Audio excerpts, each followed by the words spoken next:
नमस्कार. तरुण भारतच्या न्यूज बुलेटिनमध्ये मी रोहित साळुंखे आपल्या सर्वांचे स्वागत करतो. आता पाहूयात ठळक घडामोडी. बेळगाव अबकारी पोलिसांनी आज पुन्हा एकदा मोठी कारवाई केली आहे. नवीन वर्ष आगमनाच्या पार्श्वभूमीवर होत असलेल्या दारू तस्करीची पोलखोल अबकारी विभागाने केली आहे. तब्बल 40 लाखांची बेकायदेशीर दारू अबकारी विभागाने जप्त केली आहे. राष्ट्रीय महामार्गावर काकतीजवळ मशरूम भरलेल्या 16 चाकी ट्रकमधून 40 लाख किमतीची दारू गोव्यातून बेळगाव मार्गे मध्य प्रदेशकडे नेण्यात येणार आहे, अशी टीप अबकारी विभागाला मिळाली होती. महानगरपालिकेच्या व्याप्तीत शहरात किती जागा आहेत याचीच माहिती अधिकाऱ्यांना नसल्याचे अर्थ व कर स्थायी समितीच्या बैठकीत उघडकीस आले. महत्त्वाचे म्हणजे कलामंदिर परिसरातील जागेचा खटला न्यायालयात सुरू आहे. मात्र या जागेबाबतची संपूर्ण माहिती कोणालाच नसल्याचे दिसून आले. महसूल विभागाला याची माहिती असणे गरजेचे आहे, मात्र ती फाईलच नसल्याचे दिसून आले. यामुळे शुक्रवारी दुपारी झालेल्या अर्थ व कर स्थायी समितीच्या बैठकीत गोंधळ उडाला. स्थायी समितीच्या चेअरमन वीणा विजापुरे यांच्या अध्यक्षतेखाली ही बैठक झाली. मीरापूर गल्ली शहापूर बेळगाव येथे एका वृद्धेने विहिरीत उडी घेऊन आत्महत्या केल्याची घटना आज सकाळी उघडकीस आली. अंजना कदम वय वर्षे 56 असे आत्महत्या केलेल्या महिलेचे नाव असून शहापूर पोलीस स्थानकात घटनेची नोंद झाली आहे. आत्महत्येची माहिती मिळता श्रीराम सेना हिंदुस्थानचे कार्यकर्ते, अग्निशमन दल आणि पोलिसांनी त्या महिलेचा मृतदेह विहिरीतून बाहेर काढला. आत्महत्येचे नेमके कारण समजू शकलेले नसून पोलीस अधिक तपास करीत आहेत.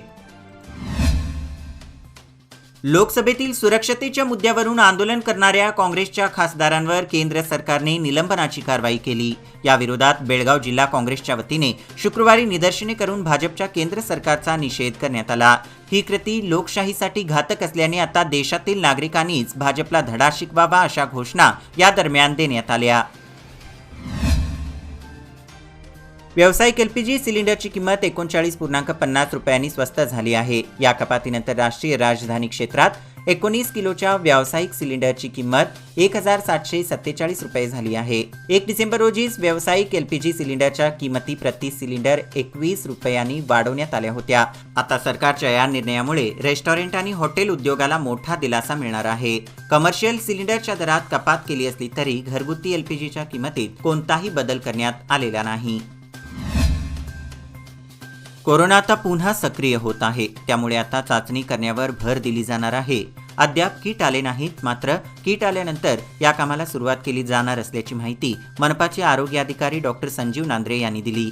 शिक्षण व आरोग्य स्थायी समितीच्या बैठकीत त्यांनी ही माहिती दिली. हिवाळीमध्ये दिवस लहान तर रात्र मोठी असते. आजचा 22 डिसेंबर हा वर्षातील सर्वात लहान दिवस होता. या दिवशी 13.15 तासांची रात्र 11.15 तासांचा दिवस राहील.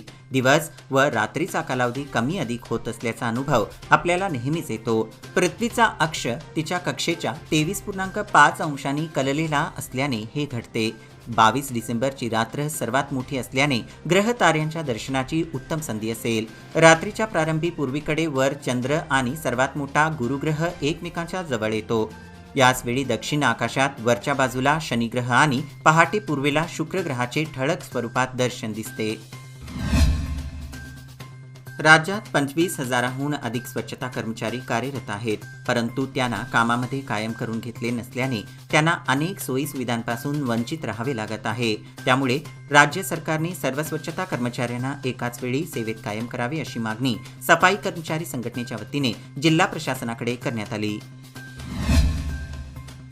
नाताळ व वर्षअखेरीचा आनंद लुटता यावा यासाठी रेल्वेने गर्दीच्या मार्गांवरील एक्सप्रेसला जादा डबे जोडण्याचा निर्णय घेतला आहे.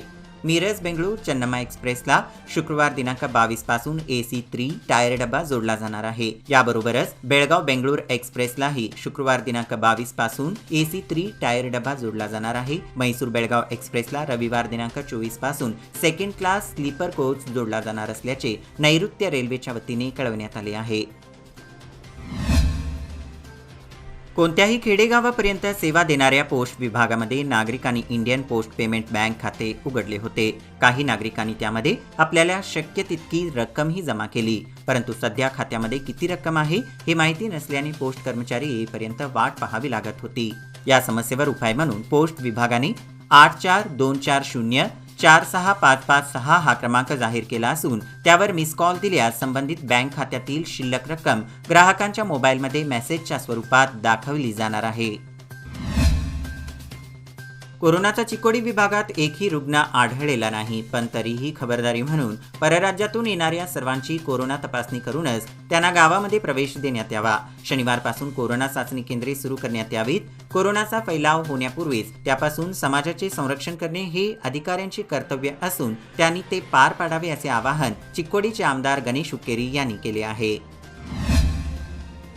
संविधानाने मतदानाचा सर्वांना समान हक्क दिला आहे. तो हक्क बजावणे हे प्रत्येक नागरिकाचे कर्तव्य आहे. त्यामुळे 17 ते 18 वयोगटातील सर्व नवमतदारांनी आपली मतदार यादीमध्ये नावे नोंद करावीत. आपल्या मोबाईलवरूनही वोटर हेल्पलाईनच्या माध्यमातून आपले नाव नवमतदार म्हणून नोंद करता येणे शक्य असून त्याचा उपयोग करावा असे आवाहन शुभलक्ष्मी पाटील यांनी केले.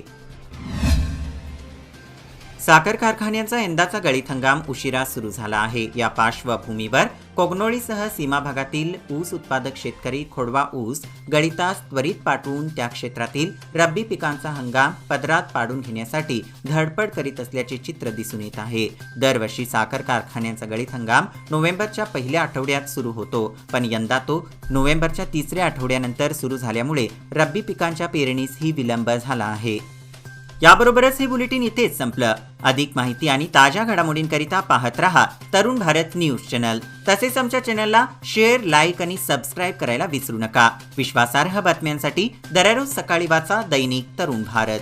धन्यवाद.